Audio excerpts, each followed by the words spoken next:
おはようございます。今日はこれでハンバーガーを作ります。まず目玉焼きを焼くように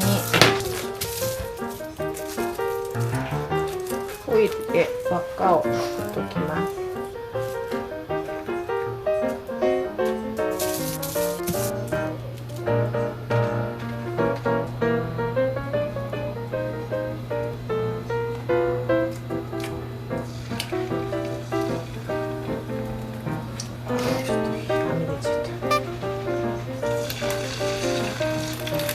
失敗かこれは。丸い目玉焼きを作ろうと思ったけど失敗。これは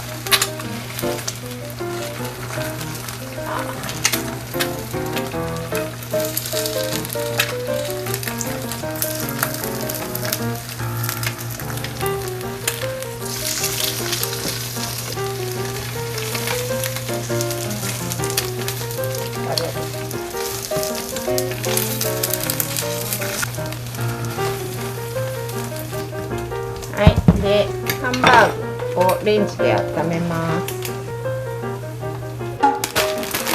で、パンを軽く焼きます。そ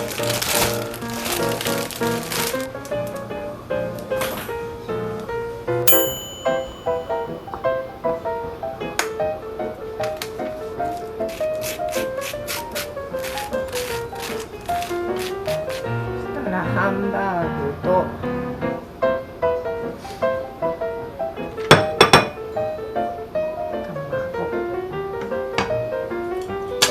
水気を切ったレタス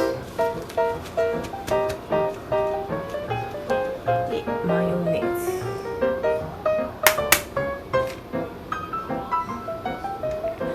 はい、完成。